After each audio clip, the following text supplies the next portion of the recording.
Graças a Deus por mais um dia. Já cantamos louvores de Deus, ouvimos a adoração a Ele. Agora vamos estudar a sua palavra. Mateus capítulo 6.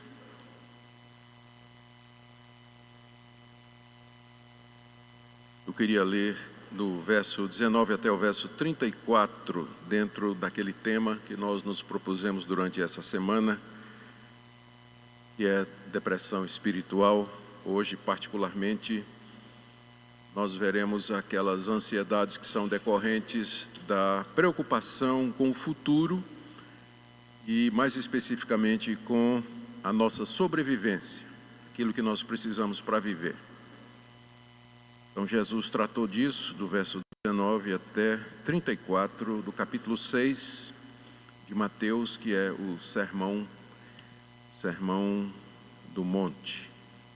Ouçamos. Enquanto faço a leitura, eu pedi ao pessoal se puder providenciar. Já está aqui, ó. Está vendo? Eu já ia falar mal deles.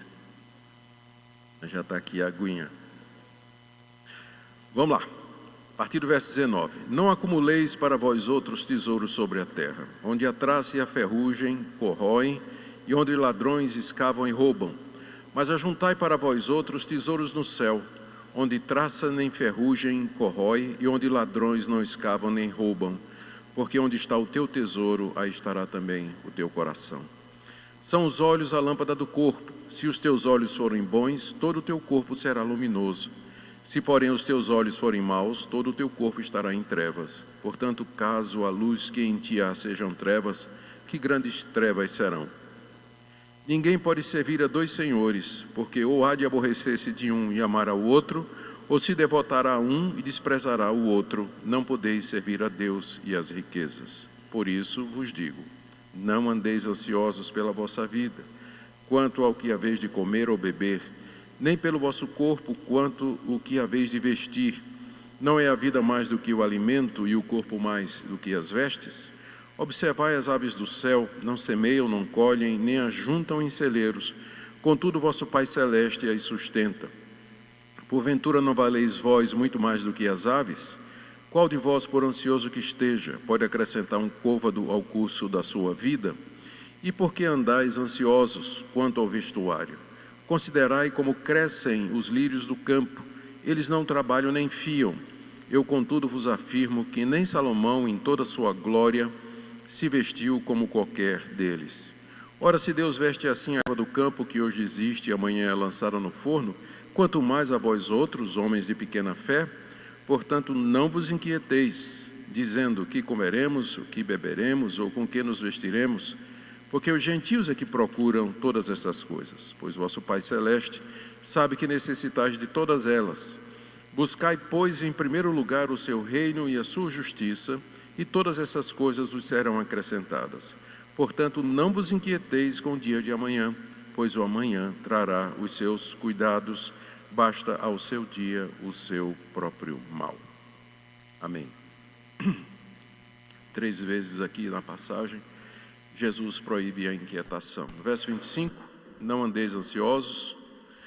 No verso 31, não vos inquieteis. E no verso 34, não vos inquieteis.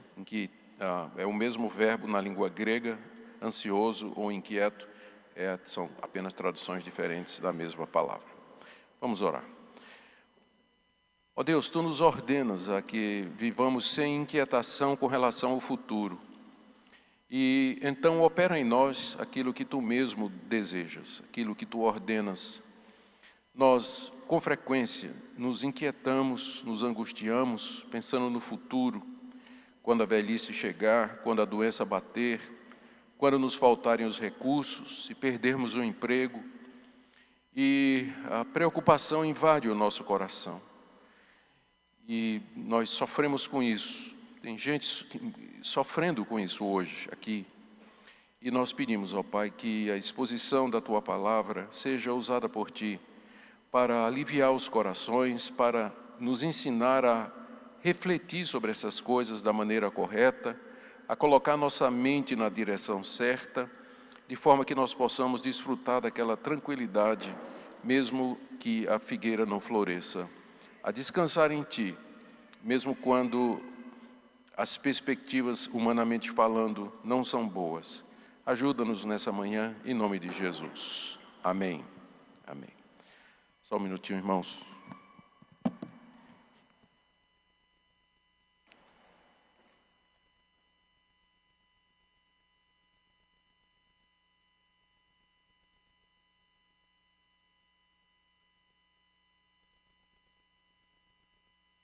Antes de começar, só agradecer que ontem, depois da mensagem, a Vanja colocou um título muito bom. Ela disse, foi uma noite de OPA. Orar, pensar e agir. Então, só para a gente lembrar que aprendemos ontem, não é? Deus não quer que nós andemos ansiosos e por isso a gente tem que aprender a praticar o OPA. Orar, pensar e agir. E hoje, isso que o Senhor Jesus nos ensina está mais dentro da área do pensar. Mais dentro da área do pensar. O trecho que eu li para vocês faz parte do Sermão do Monte, onde o Senhor Jesus ensina aos seus discípulos a vida do reino. E faz parte da vida do reino olhar para as necessidades diárias e futuras da perspectiva de Deus. Se tem uma coisa que traz preocupação ao coração, é a preocupação com relação ao futuro, mais especialmente com o que é que nós vamos comer, o que é que nós vamos vestir, onde é que nós vamos morar, de onde vamos tirar o sustento, especialmente quando a gente ficar mais velho, quando a gente não puder trabalhar, quando a gente não puder ganhar o pão de cada dia, ou quando a doença chegar e nos privar da capacidade, do ânimo de conquistar o nosso dia a dia, aquilo que é necessário para o dia a dia. Essas preocupações, elas sempre existiram desde o dia em que o homem foi expulso do jardim do Éden e onde Deus disse que ele teria que ganhar o pão para se sustentar com o suor do seu rosto. E Deus amaldiçoou a terra que produziria frutas e o que fosse necessário para o sustento do homem era a mesma terra que produziria espinhos e abrolhos e cardos e urtigas, enfim, tudo aquilo que torna difícil a vida do homem. Nós vivemos fora do jardim, numa terra amaldiçoada, onde nós sofremos, onde nós experimentamos o resultado do pecado, de todas as formas, aguardando a liquidação do nosso corpo, até que a morte venha nos levar para de onde nós somos tirados, que é o pó. Então, nessa jornada, nesse vale de lágrimas, é que o Evangelho surge, nos trazendo esperança, nos trazendo alegria, nos trazendo expectativa de que Deus haverá de mudar toda essa situação. É uma esperança escatológica, a esperança do cristão, ela é escatológica, ela sempre está no futuro. Embora aqui, nessa vida, a gente também já possa experimentar um pouquinho daquela vida eterna que Deus nos prometeu. Irmãos, no trecho que eu li, o Senhor Jesus usa 3 analogias para dizer que nós devemos dar prioridade a Deus. Deus tem que ser o centro da nossa vida aqui. E existe um rival de Deus. Existe um rival de Deus que também deseja a nossa obediência e a nossa consagração, que é ou que são as riquezas desse mundo, os bens desse mundo. E o foco, o ponto de Jesus aqui, nas 3 ilustrações iniciais que ele usa, ele fala dos tesouros, ele fala dos olhos do corpo e ele fala dos 2 senhores. O objetivo dessas 3 analogias ou 3 ilustrações é dizer que nós devemos focar na pessoa de Deus e nas coisas de Deus. É isso que o discípulo de Cristo deve fazer. Ele não deve deixar a preocupação com as riquezas distraí-lo da sua consagração e da sua dedicação a Deus e aquilo que pertence a Deus. É isso que essas 3 ilustrações aqui querem dizer. Naturalmente, depois de Jesus dizer isso aos seus discípulos, o foco de vocês tem que ser nas coisas espirituais, vem a preocupação, mas eu preciso trabalhar. Eu preciso me concentrar em ganhar dinheiro, eu preciso cuidar de ter o necessário. Jesus não está proibindo isso. ele está apenas advertindo que às vezes as pessoas se concentram demais nessas coisas e, como resultado, elas se angustiam, elas pensam que elas são as provedoras das suas necessidades e, como resultado, elas perdem a alegria de viver como cristãos. E então Jesus diz: por isso eu digo a vocês, não andem ansiosos. 3 vezes ele repete esse mesmo imperativo que nós vimos ontem à noite. É a mesma construção verbal que Paulo usou. Não vivam ansiosos, e aqui no caso, pensando especialmente naquilo que vocês precisam para viver. Então são 3 ilustrações, repetição do imperativo, não andem ansiosos, e Jesus traz 5 argumentos para os discípulos não viverem ansiosos, e ele termina com 2 aplicações. É isso que nós vamos ver nessa manhã, nessa passagem tão conhecida e que traz tanto alento e alívio para o nosso coração e tem sido uma bênção para cristãos de todas as épocas. Então vamos começar com as 3 ilustrações que têm todas o mesmo sentido, que nós devemos focar em Deus. A primeira é do tesouro, do verso 19 ao verso 21. Jesus começa com uma ordem dizendo: não acumulem para vocês tesouros sobre a terra. Não acumular tesouros sobre a terra. Não vivam com o propósito de angariar recursos nos quais vocês vão colocar sua confiança para o futuro.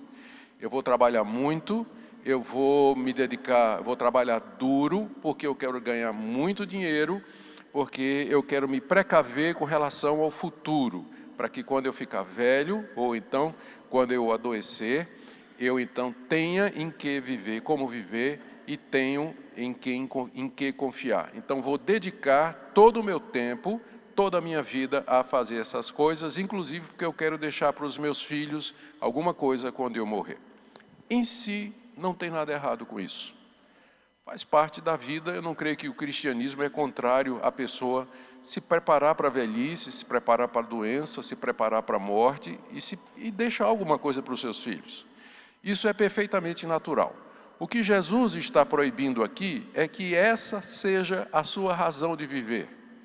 É que isso seja o foco da sua vida, a ponto de que você não tenha tempo para Deus, a ponto de que essas coisas ocupem no seu coração o lugar que deveria ser de Deus, a ponto de que você não desfrute das coisas espirituais como Deus gostaria. Então, a ordem é não acumular tesouro na terra, ou seja, não viver para isso. E Jesus nos dá três razões. A primeira é que aqui na terra a traça e a ferrugem corroem e os ladrões escavam e roubam. Vocês têm que lembrar que naquela época as riquezas eram mais ouro, prata e vestes, roupas. Era considerado sinal de riqueza e era também uma forma de você acumular riquezas. É você ter um guarda-roupa de túnicas de púrpura ou bordadas a ouro. Tudo isso fazia parte das riquezas daquela época. Pois bem, diz o Senhor Jesus, a traça vai comer isso aí, e ouro e prata e moedas de cobre, de bronze, elas são consumidas pela ferrugem, e além disso são vulneráveis. O ladrão pode arrombar sua casa, naquele tempo o pessoal guardava dinheiro debaixo do colchão, né? O ladrão pode arrombar sua casa e de repente, da noite para o dia, você está completamente pobre, você não tem nada. Ou seja, as riquezas dessa vida, elas são passageiras. Hoje você tem, amanhã você não tem. Então é a primeira razão pela qual você não deveria fazer das riquezas o seu descanso e a sua segurança. Segunda razão está no verso 20. Ajuntem para vocês tesouros no céu, onde nem traça nem ferrugem corroem, e onde ladrões não escavam nem roubam. Em vez de você viver ou dedicar sua vida, a sua mocidade, o seu tempo, os seus talentos exclusivamente a angariar dinheiro para se sentir seguro quanto ao futuro, você use todas estas coisas para angariar tesouros nos céus. Aqui ele está falando das nossas boas obras, amar o próximo, dar ao próximo, ajudar no que é necessário, investir na evangelização, investir no avanço do reino de Deus, porque você está acumulando um tesouro que vai lhe servir por toda a eternidade e que não será e não é vulnerável como aquilo que você acumula aqui, porque na glória, no céu, ladrão não entra e traça e ferrugem também não corroem. Então veja, o que Jesus está fazendo é ajudando os discípulos a ter o foco certo, a viver para os objetivos corretos, em vez de gastar toda a sua vida como aquele homem rico que Jesus conta numa parábola, que é no Evangelho de Lucas, que tinha tantos bens que ele não tinha nem mais onde armazenar a colheita. O trigo produziu muito, os seus campos produziram muito, e aí ele disse assim: o que é que eu vou fazer? Eu vou destruir esses armazéns que são pequenos, eu vou construir maiores ainda, e depois eu vou dizer à minha alma: você tem bens para toda a sua vida, descansa, come, bebe, folga. E Deus então falou com aquele homem dizendo: louco, hoje à noite pedirão a tua alma, e o que tens preparado? Para quem será? Hoje à noite te pedirão a alma. Então, as pessoas gastam a vida. Essa é uma tendência nossa, não é? A gente, especialmente os jovens que estão pensando em fazer uma carreira, ter uma profissão, ou então ser empresários, ter o seu próprio negócio, e aí se dedicam a isso, gastam o tempo todo para isso, no domingo estão cansados demais para ir para a igreja, ou quando vão ficam pensando nos seus negócios. A vida toda gira em torno de ter dinheiro, de acumular bens que vão garantir o meu futuro e o futuro dos meus filhos. Como eu disse, não tem nada errado você fazer isso. O problema aqui é foco. O problema aqui é aonde está o seu coração. Jesus proíbe os seus discípulos de viver para isso, para o acúmulo de riquezas e de propriedades. Não é que você não possa ser rico, mais uma vez. Não é que você não possa ter dinheiro. Não é que você não possa ter bens, propriedades. A Bíblia não tem nada contra isso. O problema é quando essas coisas se tornam o seu Deus. Elas se tornam aquilo que se tornou no jovem rico, que se aproximou de Jesus dizendo: o que é que eu faço para herdar a vida eterna? Guarda os mandamentos. Jesus disse: eu já faço isso desde a mocidade. Menos um, não cobiçarás. Aquele jovem tinha como Deus as suas propriedades. Jesus botou o dedo na ferida. Então venda tudo que você tem, dê aos pobres e me siga. Aí ele se retirou triste porque era dono de muitas propriedades. Então o que Jesus não quer é que seus discípulos sejam como o jovem rico. A segunda ilustração está do verso 22 até o verso 23 e fala dos olhos como se eles fossem uma lâmpada. Então, a lâmpada, sendo boa, ela traz luz e ilumina todo o seu corpo. Você sabe para onde está indo, você tem diante de você com clareza o alvo correto. Mas se a lâmpada for ruim, ela não vai produzir luz suficiente. E você meio que vai andar em trevas, não sabe para onde está indo. O que Jesus está dizendo aqui, quando ele diz os olhos são a lâmpada do corpo, se os teus olhos forem bons, todo o teu corpo será luminoso.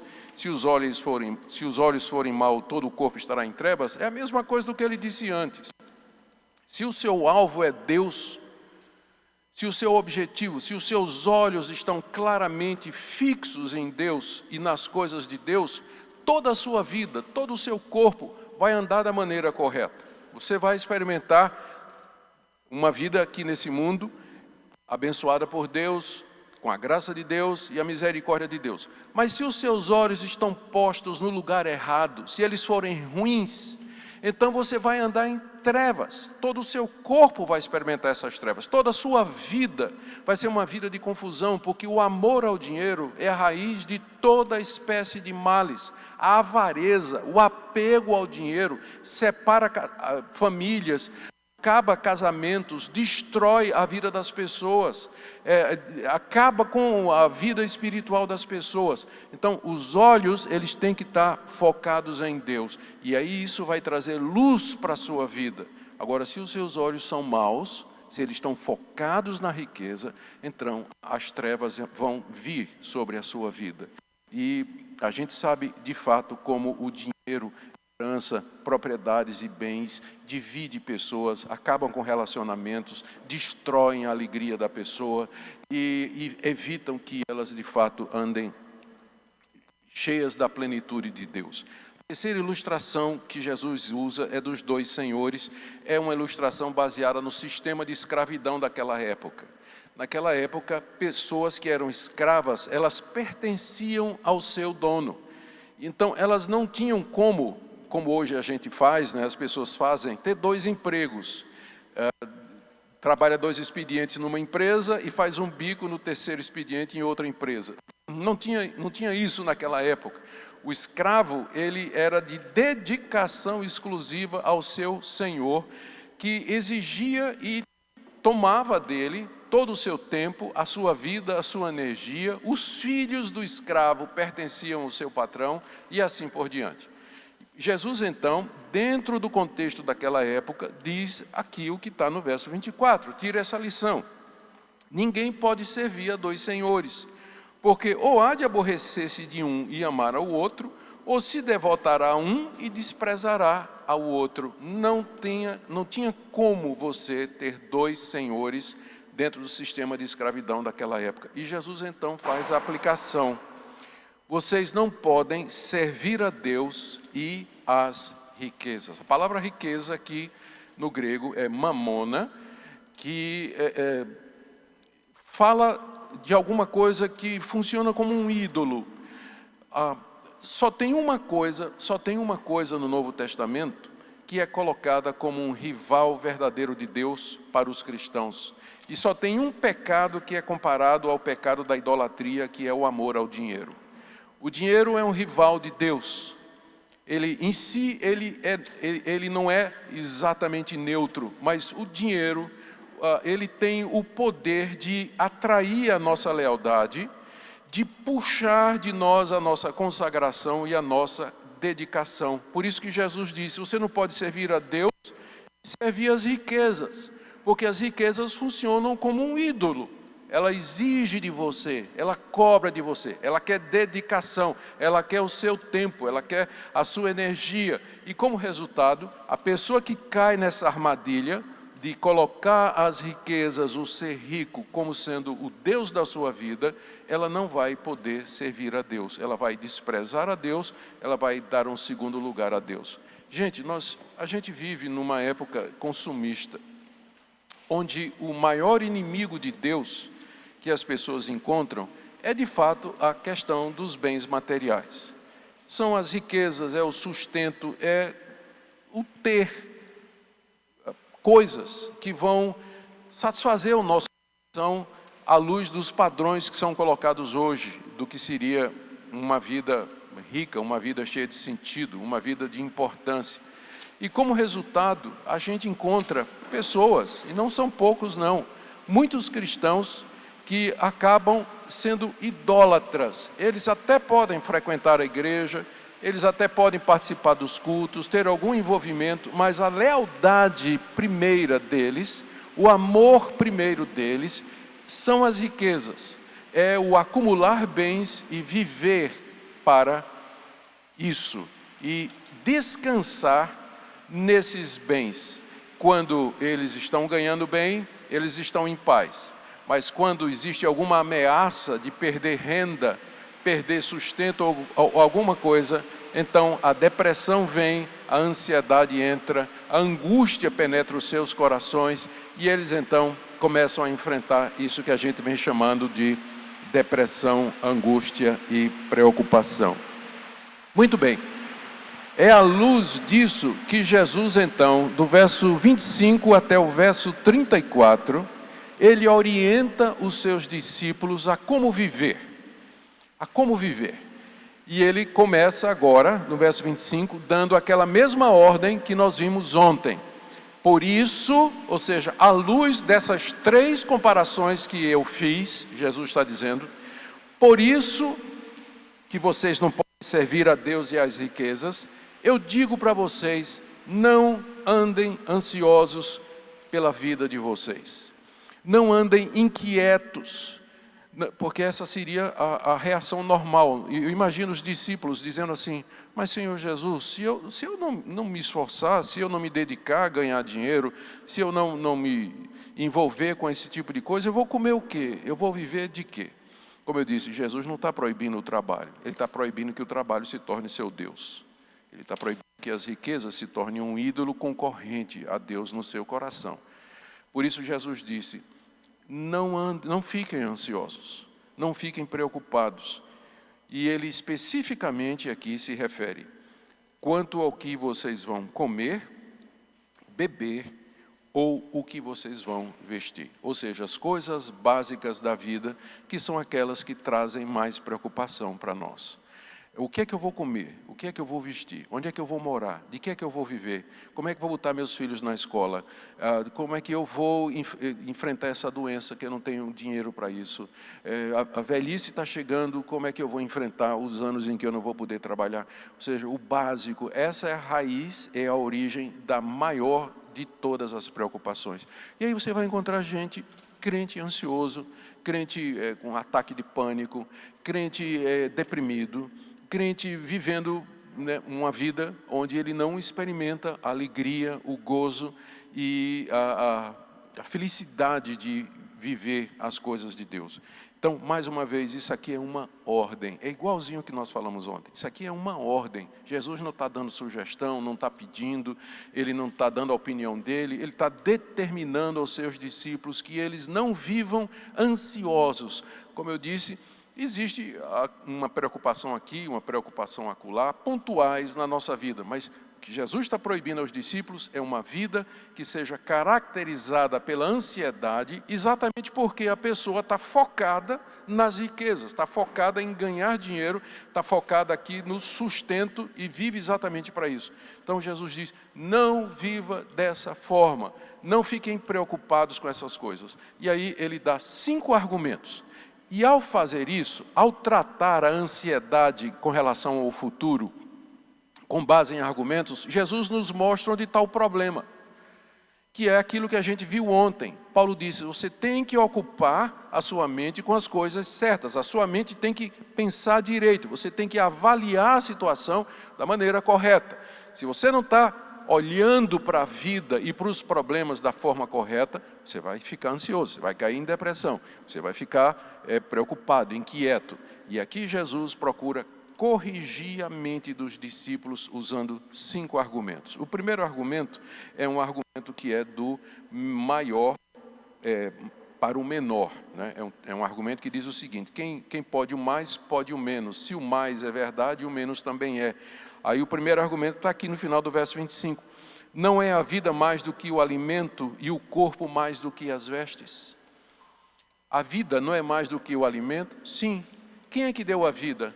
Deus. Ora, se Deus deu a vida, será que Ele não pode dar aquilo que sustenta a vida? Quem pode o mais, pode o menos. Jesus está argumentando com os discípulos, querendo que os discípulos pensem. Vocês estão vivos. Quem é que deu vida a vocês? Deus. Então, se Deus é poderoso para dar vida, Ele também é poderoso para dar aquilo que sustenta a vida. O que é mais, o corpo ou o vestuário? É o mesmo argumento. Se Deus foi capaz de criar o homem do pó da terra, de nos dar um corpo, será que Ele não pode dar aquilo que a gente precisa para cobrir esse corpo? Quem pode o mais, pode o menos.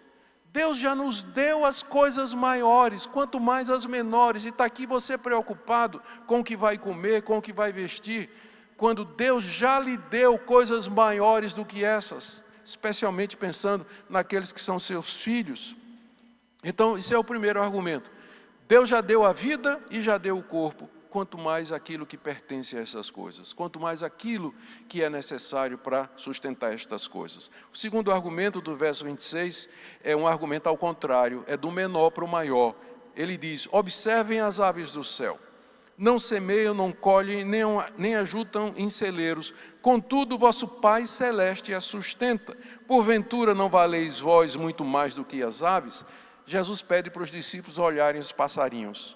Os passarinhos não semeiam, nas palavras de Jesus, eles não colhem, eles não ficam ajuntando, guardando em celeiros. Ninguém E assim, ninguém nunca viu um bem-te-vi com enxaqueca, né? Pensando o que é que vai comer amanhã ou qualquer outra coisa. Por quê? Porque vosso Pai Celeste sustenta. O cuidado de Deus com a sua criação se estende à menor das suas criaturas. Aqui as aves do céu são colocadas como as menores das criaturas de Deus. Deus cuida delas. Ora, se Deus cuida delas, se Deus cuida da menor, quanto mais da maior, do homem que Ele criou à sua imagem e semelhança. Vocês por acaso não valem mais do que as aves? Jesus já viu, ele não era ambientalista, né? Porque ele acha que tem nível de valor a diferença entre o ser humano e um passarinho. Enquanto que hoje a mentalidade é que se você pode matar uma criança no ventre, não é? Mas se você matar um mico-leão dourado ou um arara azul, você vai preso, não é? Jesus não era ambientalista, com certeza. Ele percebe que há uma diferença entre o passarinho e o homem que foi feito à imagem e semelhança de Deus. E é nisso que está o argumento de Jesus. Se Deus sustenta os menores da sua criação, será que não vai sustentar a coroa da sua criação, o homem que Ele fez à sua imagem e semelhança? Porventura vocês não valem mais do que os passarinhos? Com certeza sim, porque o ser humano foi criado à imagem, semelhança de Deus, reflete a glória de Deus, ele é aquele que Deus colocou como gerente de toda a criação, e é aquele que Deus vai redimir mediante o seu Filho. Quando Jesus veio ao mundo, Ele não encarnou como um passarinho, Ele encarnou como homem, Ele encarnou como um ser humano. Portanto, existe uma diferença entre o ser humano e as demais espécies da criação. Esse é o segundo argumento de Jesus, do menor para o maior. Primeiro argumento, do maior para o menor. Se Deus dá o muito, Ele também dá o pouco. Segundo argumento é do menor para o maior. Se Deus cuida do pouco, Ele também vai cuidar do muito. Vocês valem para Deus muito mais. Vocês percebem o que é que Jesus está fazendo aqui? Ele está ensinando os discípulos a pensar teologicamente. Ele está ensinando os discípulos a olhar o mundo da perspectiva da criação, da perspectiva bíblica. E é nisso que está a nossa paz, quando a gente olha para a realidade a partir daquilo que a Bíblia nos ensina. E aí nós encontramos descanso, mesmo no meio dos desafios e das angústias que certamente nos vêm.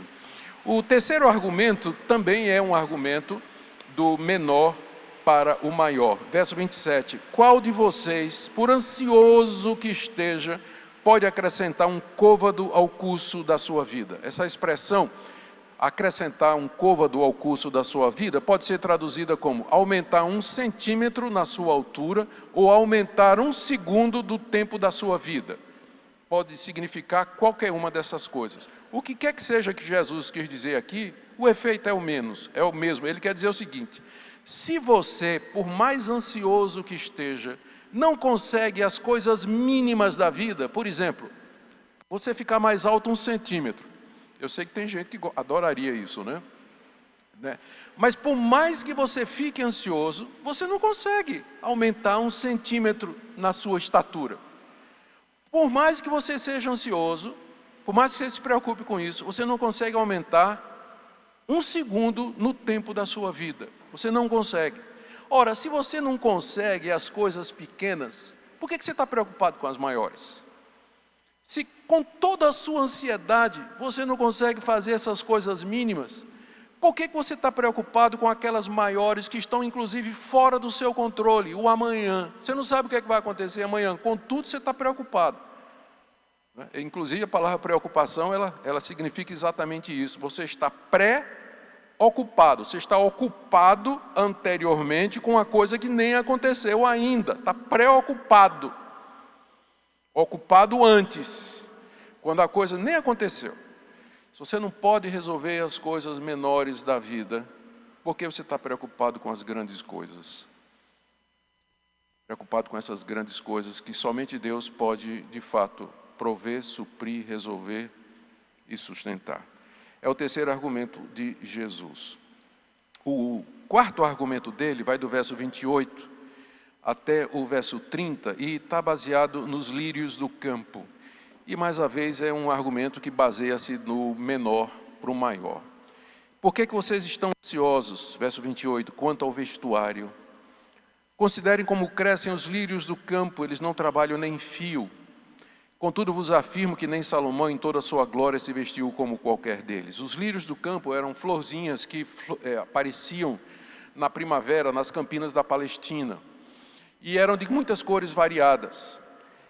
Branca, amarela, verde, azul, vermelha. E coloriam as planícies ali da Judeia, onde Jesus vivia, e era um espetáculo muito bonito de se ver. Contudo, 2 ou 3 dias depois que essas plantinhas floresciam e desabrochavam, o sol as queimava.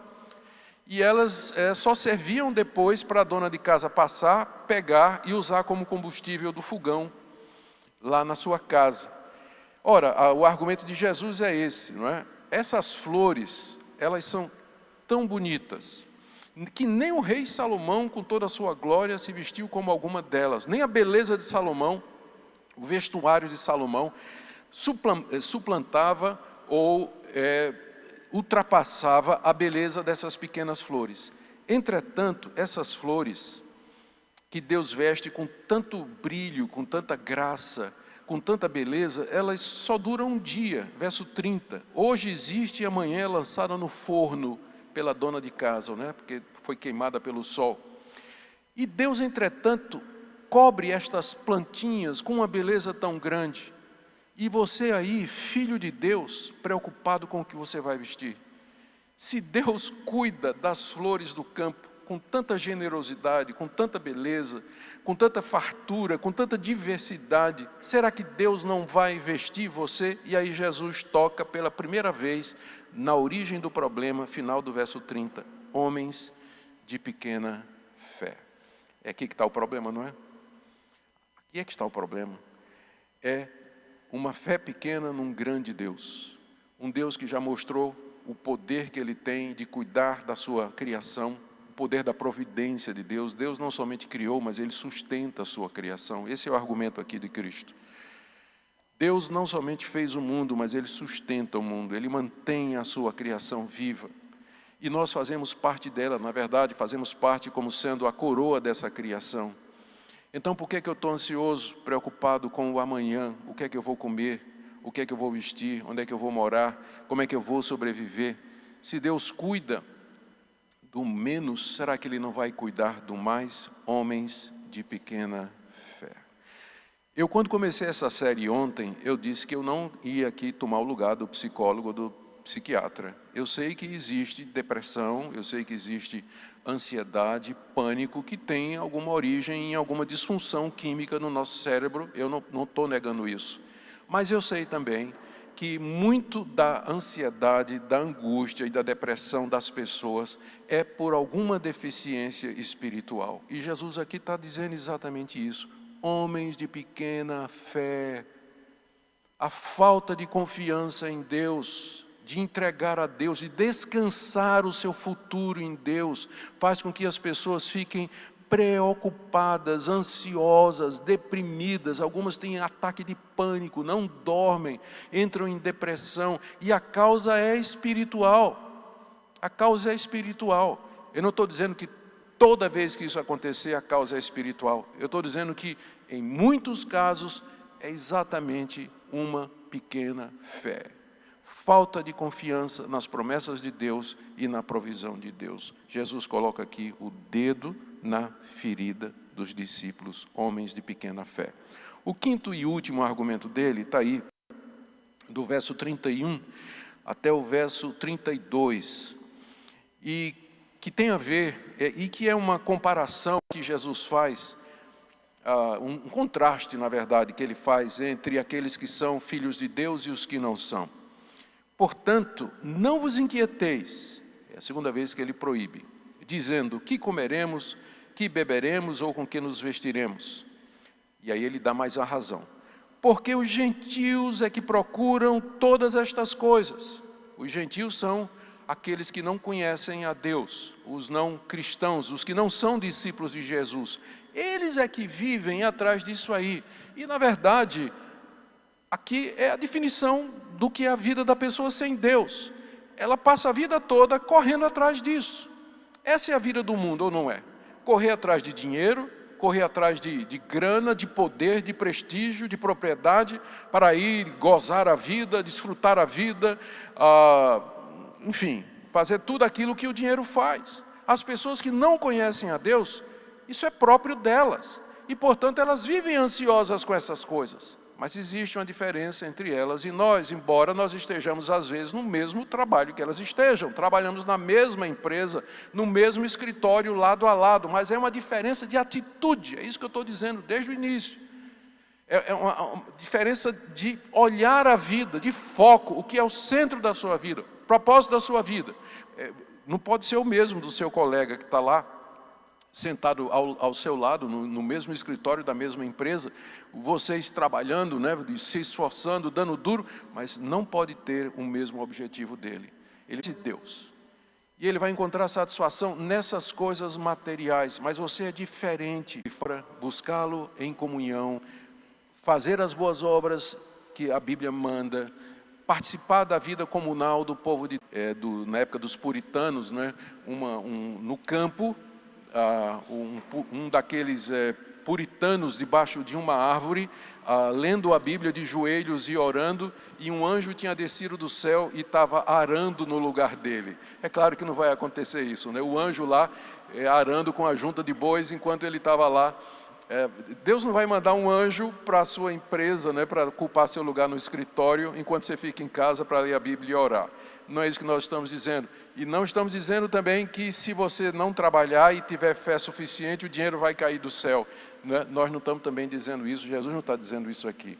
Mas é o que nós falamos desde o começo. É uma questão de pode servir a dois senhores. E a razão de muita ansiedade, angústia e inquietação é a falta de fé que impede você de dizer, não importa o que aconteça, eu vou tirar tempo todo dia para buscar o meu Deus. Eu quero tempo de comunhão com Deus, como Daniel fez. Daniel serviu a reis, em reinos seculares, mas ele 3 vezes ao dia abria a janela do seu quarto, voltado para Jerusalém, ele se ajoelhava, orava, buscava a Deus e serviu a acrescentadas. A segunda conclusão, verso 34, portanto introduz a conclusão, não vos inquieteis com o dia de amanhã. Não fiquem ansiosos, inquietos com o dia de amanhã, porque o amanhã trará os seus cuidados. Amanhã trará os seus cuidados. Então não experimente resolver hoje ou sofrer hoje os cuidados que só virão amanhã. Preocupação, basta a cada dia o seu mal. Tem crente que acha pouco os males de hoje, né? E ele já começa a sofrer com os males do amanhã, que nem aconteceu ainda. E do depois da manhã também. Não é à toa que entra em colapso. Pânico, angústia, medo, insônia, depressão, todo esse tipo de coisa. Mas vamos viver um dia por vez. Lembra que o maná que Deus mandou no deserto, ele só caía em quantidade suficiente para o dia. Quem tentava guardar o maná para o dia seguinte, apodrecia e dava bicho. Da mesma forma, Deus nos dá a sua graça hoje. O pão nosso de cada dia nos dá hoje. Deus não dá hoje o pão de amanhã, se vocês entendem o que eu estou dizendo. A sua graça, ela é dada hoje. Amanhã Ele me dará graça para viver o amanhã, mas basta a cada dia o seu mal. Gente, eu quero concluir aqui dizendo que isso aqui tem que ser colocado em prática na sua vida. Isso aqui não é uma coisa que acontece miraculosa, puxa para baixo todo o pessoal que está ao redor. E a gente, na verdade, quer ser uma bênção na vida de outras pessoas. Eu não sei como você está aqui nessa manhã, mas eu queria orar por você, por sua vida, na expectativa de que essas palavras do nosso mestre ajudem a esclarecer, talvez você possa perceber onde está o problema, a maneira de olhar a realidade, a falta de confiança em Deus, a preocupação antecipada com as coisas.